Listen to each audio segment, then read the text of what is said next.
মই বৰ্তমান উপস্থিত আছোঁ ৰাজ্যিক বিজেপিৰ কাৰ্যালয় বাজপেয়ী ভৱনত আৰু বাজপেয়ী ভৱনত কিছু সময় পিছতে আহি আচলতে উপস্থিত হ'ব ভাৰতৰ কেন্দ্ৰীয় গৃহমন্ত্ৰী অমিত শ্বাহ আৰু অমিত শ্বাহে আজি যি দুদিনীয়া কাৰ্যসূচী হাতত লৈ তেখেতে আচলতে অসমলৈ আহিছে যি নিৰ্বাচনৰ প্ৰচাৰৰ বাবে আচলতে তেওঁ অসমলৈ আহিছে তাৰেই যি প্ৰথম তেওঁৰ কাম সেই হিচাপত তেওঁ এতিয়া মধ্য গুৱাহাটীত আচলতে যি বিজেপিৰ প্ৰাৰ্থী বিজয় গুপ্তাৰ হৈ তেওঁ ইতিমধ্যে আৰম্ভ কৰিছে যি নিৰ্বাচনী প্ৰচাৰ আজি যি আৰ্য কলেজৰ পৰা যি আৰ্য মহাবিদ্যালয়ৰ পৰা যি লাল গণেশলৈকে হ'ব লগা আছিলে আচলতে ৰুট শ্ব' এই ৰুট শ্ব'ত ইতিমধ্যে আৰম্ভ কৰিছে কেন্দ্ৰীয় গৃহমন্ত্ৰী অমিত শ্বাহ ডাঙৰীয়াই আৰু তেখেতৰ লগত উপস্থিত আছে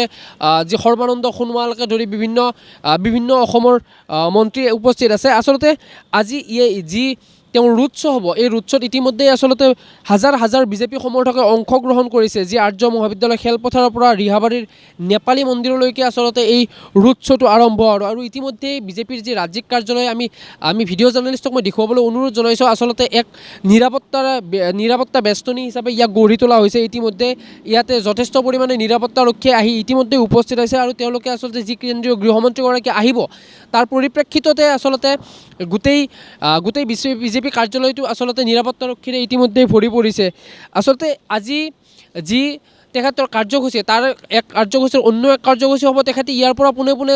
পোনে যাব তাজ ভিভান্তালৈ আৰু তাজ ভিভান্তাত ৰাজ্যিক বিজেপিৰ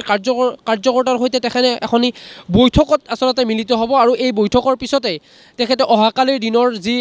যি তেওঁৰ পৰিকল্পনা আছে সেই সম্পৰ্কে আলোচনা হ'ব তেখেতে অহাকালি টিহু সমষ্টিত যাব আৰু টিহু সমষ্টিৰ পৰা তেখেতে পোনে ৰাওনা হ'ব ঢেকীয়াজুলি সমষ্টিলৈ য'ত তেওঁ অশোক সিংহালৰ হৈ আচলতে এক প্ৰচাৰ অভিযান চলাব কেন্দ্ৰীয় গৃহমন্ত্ৰীগৰাকীয়ে ইতিমধ্যে যি নিৰ্বাচনী প্ৰচাৰৰ বাবে অসমলৈ আহিছে তাৰ সমান্তৰালকৈ কিছুদিন পিছতে আচলতে অসমত আহি উপস্থিত হ'ব ভাৰতৰ প্ৰধানমন্ত্ৰী নৰেন্দ্ৰ মোদীও বিভিন্ন আচলতে জনসভাত অংশগ্ৰহণ কৰিব ৰোড শ্ব'ত অংশগ্ৰহণ কৰিব বুলি ইতিমধ্যে বিজেপিৰ ৰাজ্যিক বিষয়াসকলে জানিবলৈ দিছে ইতিমধ্যে মুখ্যমন্ত্ৰী হিমন্ত বিশ্ব শৰ্মাই ঘোষণা কৰিছে এই ঘটনাৰ সন্দৰ্ভত ভিডিঅ' জাৰ্নেলিষ্ট গৌতমৰ সৈতে মই ৰক্তিম গ্ল'বেল নিউজ নেটৱৰ্ক।